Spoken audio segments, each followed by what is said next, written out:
So I've been working on a couple house recipes over the past few years, one of them being an English porter. A regional competition coming up got me motivated to brew a couple batches to enter. You think I was able to pull it off? Do I have an award-winning recipe? Well, stick around, let's find out.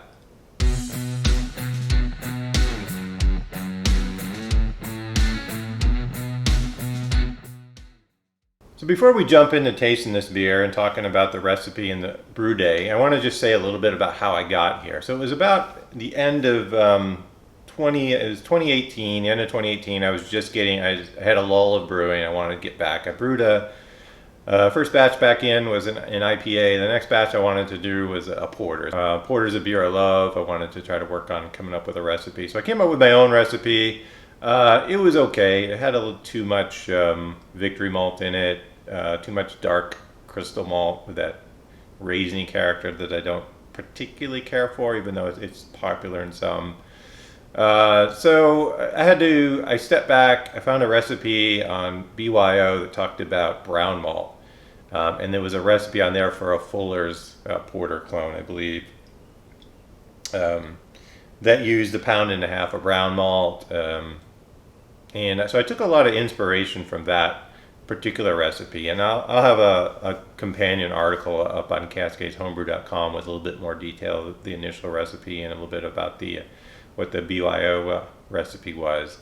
So I took that, used a lot of inspiration of that, brewed a batch with 1.5 pounds of brown malt, swapped out some of the other malts for more traditional crystal or traditional English style malts, and that beer turned out really nice. I could definitely tell that I was on the way of getting close to what I want. I felt the 1.5 pounds of brown malt was a little much. Next batch, I scaled that back down. I did a couple batches. I did a trial comparison of WLP 013, which is their London Ale, versus SO4, a dry English. I think I like the WLP, the 013 better. Just has a little bit of a kind of a tobacco note, a little less. So I brewed a couple batches, and I come up with a recipe I really like. Oddly, if you look at Brewing Classic Styles, there's a recipe in there for an English porter, and if you throw my recipe directly on top of that, it's almost identical. There's very little differences in the amount. He's actually even called for WP 013. So I think there's a little bit of inspiration clearly that came from that recipe that made it into mine, because they're very similar. So before we taste this, I want to go ahead and throw in some footage of the brew day and then talk a little bit more specifically about exactly what's in this recipe. The weather looked a little questionable today, so I wanted to avoid brewing in a downpour, like the one that interrupted my Saison brewing video. So I decided to set up my equipment in a covered area in my garage. So if the hose bib out in front of my house was working, I might brew here more often and set up a space. On the other hand, I do like my setup on the back patio. Well, as long as the weather cooperates, that is. So as I prep my water, let's go over the recipe that I'm brewing today. So this one is an English porter, which is style 13C. The batch size is 5.5 gallons, or 21 liters into my fermenter. Original gravity of 1049, a final gravity of 1013, which would put an ABV at 4.7. I'm targeting an efficiency of 73%. I think the actual batch was just a little above that, but pretty close. Targeting IBUs of 28 and an SRM of 28. So a lot of the stats put this at kind of the high level of this style, but still in target. The grain bill for this batch ended up being all malts from Crisp. The base malt is 74% of Ameris Otter Pale Ale malt. That required 7.5 pounds or 3.4 kilograms. Next, there's about 10% of a brown malt, which is 1 pound or 450 grams. About 10% of a Crystal 4050, which is 1 pound or 450 grams. And then about 6.2% of a chocolate malt. That's 10 ounces or 280 grams. Note that the last time I brewed this batch, I used a slightly darker crystal malt from Baird's. I don't think it'll make a difference. And also note the chocolate malt here is 450 Lovibond, which is pretty dark. Chocolate malt can vary quite a bit, and this is on the dark end. The hopping schedule for this batch is pretty simple. We're using a generic bittering hop at 60 minutes. I chose Warrior to give 23 IBUs, which required about 0.4 ounces or 11 grams. We're adding at the 10-minute mark about half an ounce or 14 grams of East Kent Goldings to give a little bit of flavor and add about 5 IBUs. At around the 10-minute mark, I'll add 2 grams of Irish moss just to help with clarity. The yeast for this batch is WP013 London Ale. I made a 1 liter starter the night before. I'll put the water profile here on the screen. I might tweak this in the future, but I found it works well. I'm really just trying to get my sulfate and chloride level up above my tap water and then also get my target pH into the correct range. To hit my target water profile, I found the following additions were needed with my tap water. If you're starting with clean water, RO, distilled, or your own tap water, your additions may be different. But I needed 1.5 grams of gypsum, 1.5 grams of calcium chloride, 3.8 grams of Epsom salt, 2 grams of baking soda to try to get my target mash into that 5.4, 5.5 range. And then I needed a half a tablet of Campton just to help remove chlorine and chloramine. So my target mash temperature for this batch is about 152 Fahrenheit or about 66.5 Celsius. I'm going to mash for 60 minutes. I calculated to get that I needed 7.7 gallons or about 29 liters of strike water at about 157 degrees or 69.5 Celsius. Fermentation, I chilled it down to about 64 Fahrenheit or about 18 C and pitched the yeast at that temperature. Let it ferment at that temperature until fermentation started to slow, which on this batch was about day 3. And then I rose the temperature up to a 68F, about 20 C over 2 days. This one completed pretty fast. It was around day 10 that fermentation seemed to be completely done. So I did a closed transfer into a keg when it was completed and put it into the fridge to get ready. The brew day for this batch went pretty darn smooth. I'm following my standard brew in the bag process using my 10-gallon kettle and my propane burner. So I won't bore you with all the details. Check out my 5-gallon brew day walkthrough video for more details on my process. Here I mix my milled grain into the strike water with my bag already in place. I simply wrap the kettle in a sleeping bag during the 60-minute mash time, usually coming back to give it a good stir at the 30-minute mark and again at the end of the mash. The mash only dropped a degree or two over the 60 minutes, so I ended up at about 150 Fahrenheit, which is about 65 Celsius. So the color and the clarity of the wort is starting to take shape. Making beer.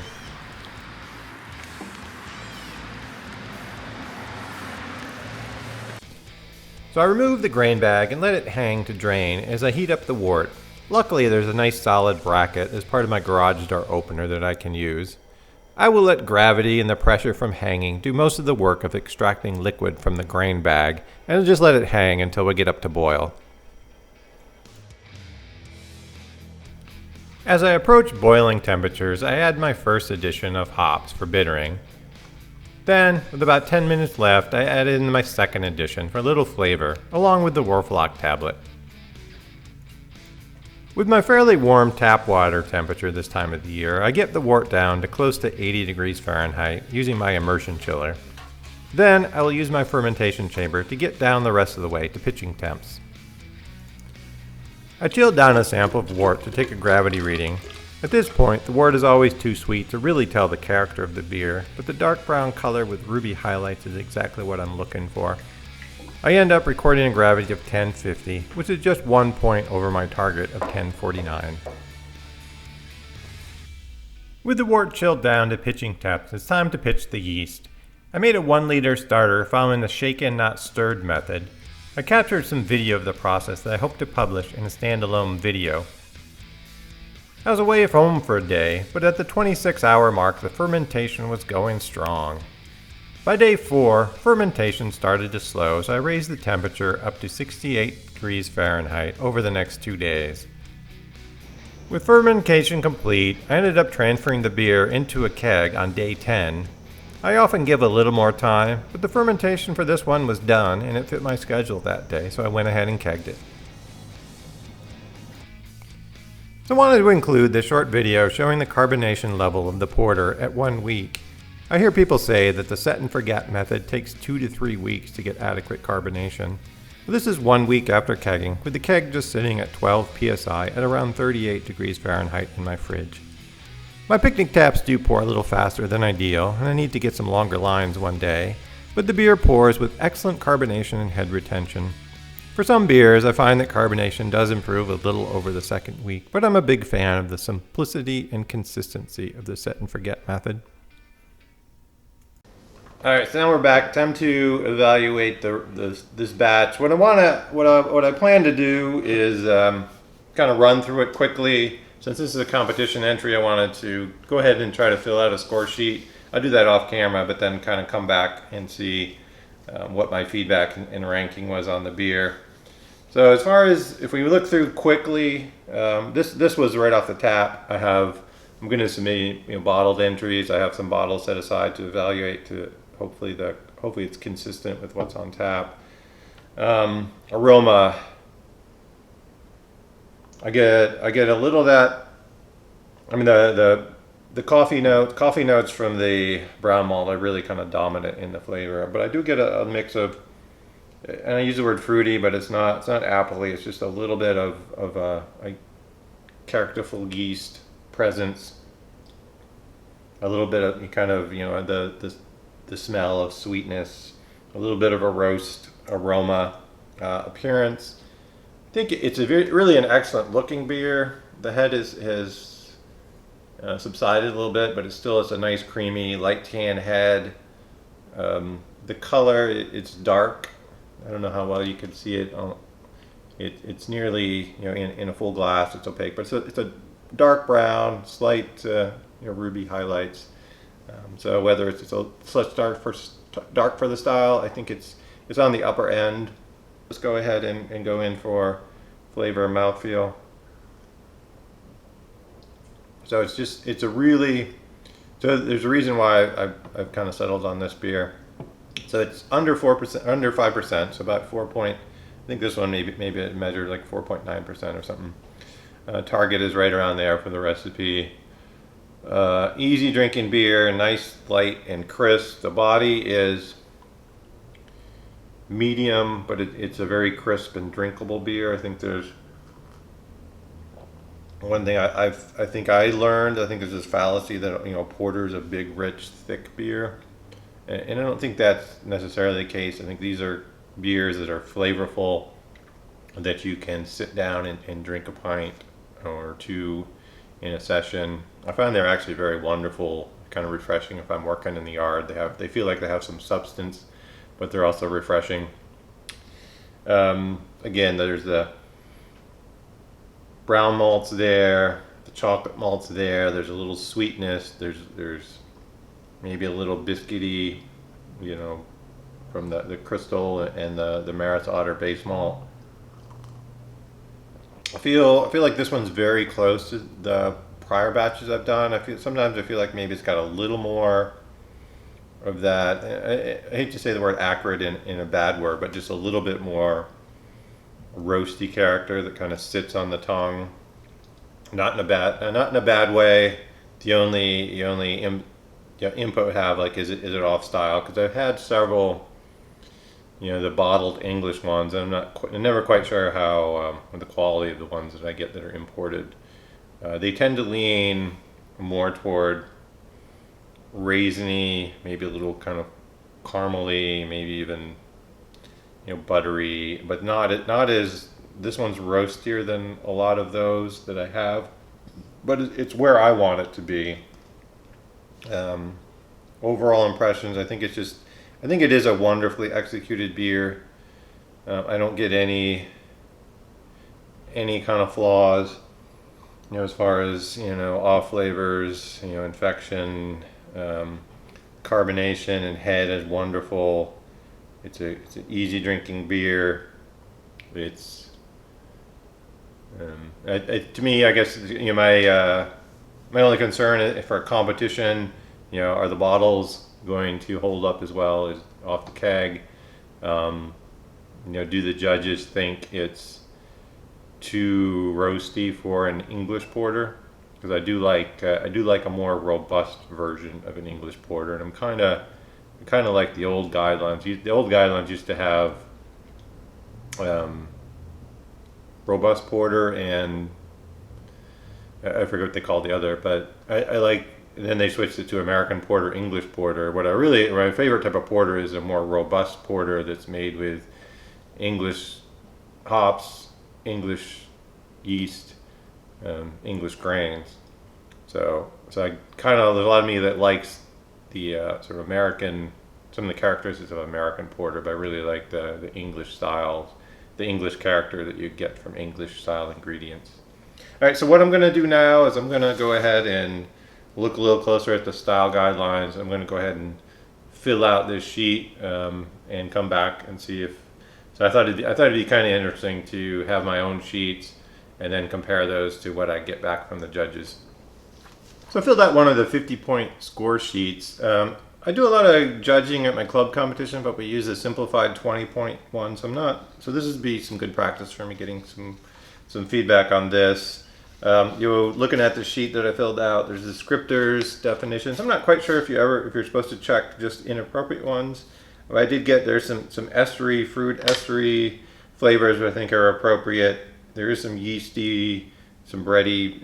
It's not like there's yeast present, so that may or may not apply. So I need to learn a little bit more about. But I don't get any off flavors.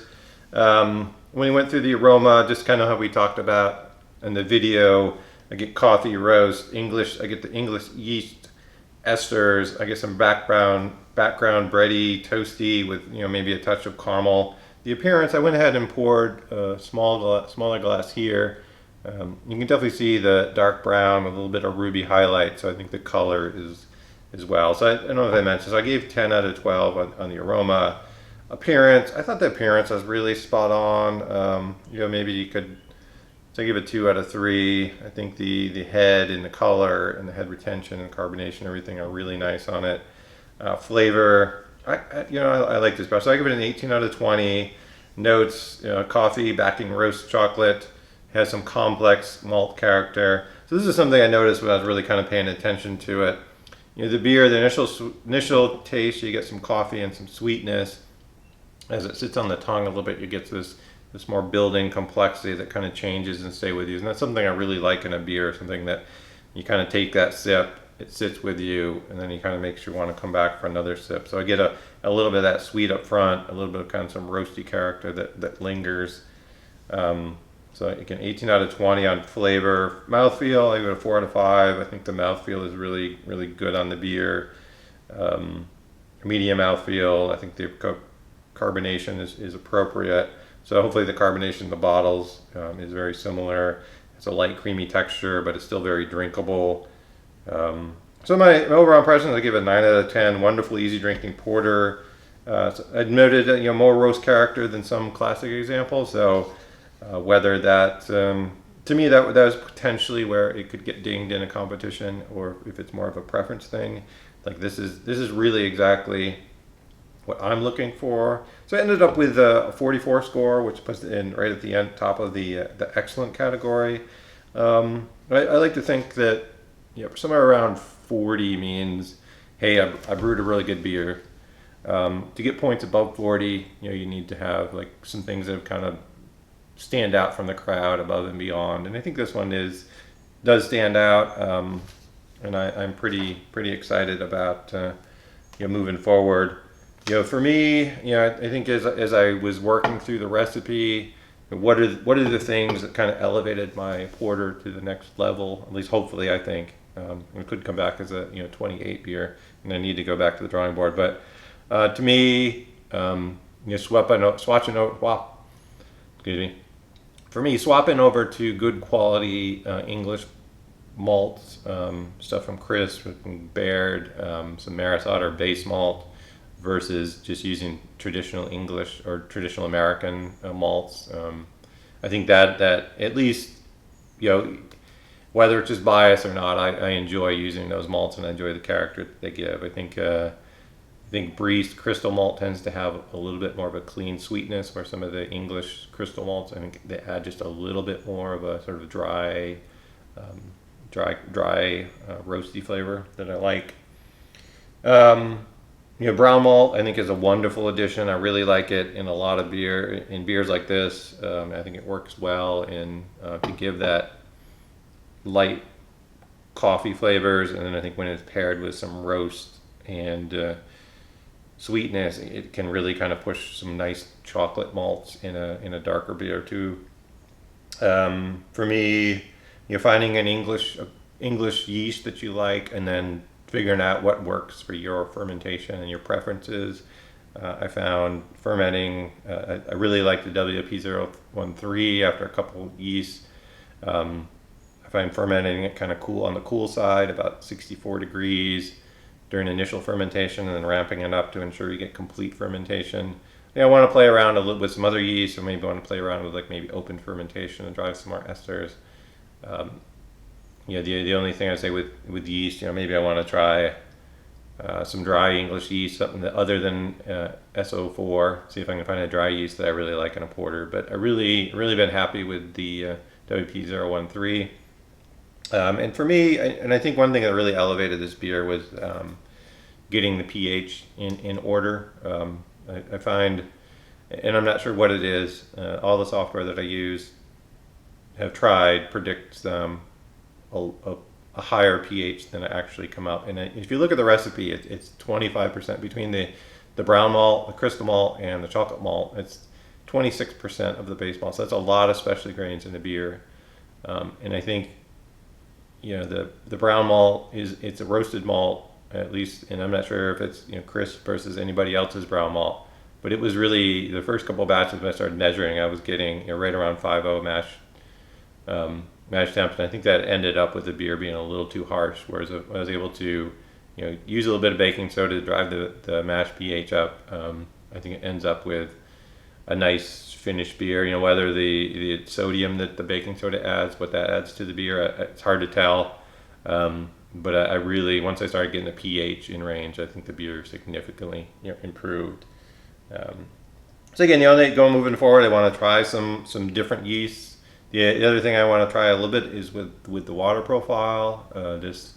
I've kind of just reused the same water additions over a couple batches, and over the last couple of years, when learning more about water chemistry, there's some things I may change. I've been kind of scaling back from using Epsom salts and adding magnesium. Although I've seen some stuff that say maybe magnesium is helpful in a beer.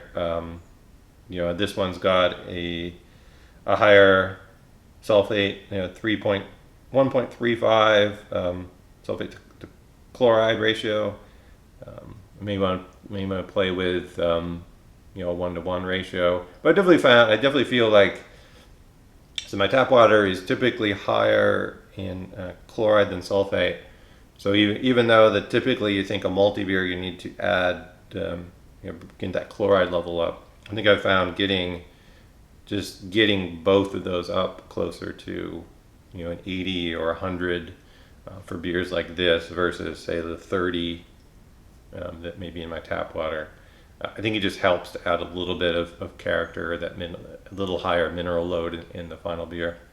At least that's at least in my back of my head. So all right, so I'm going to go ahead and finish these. So hopefully the plan is a series. So again, I'm brewing some beers for a local competition, the Dominion Cup down in Richmond.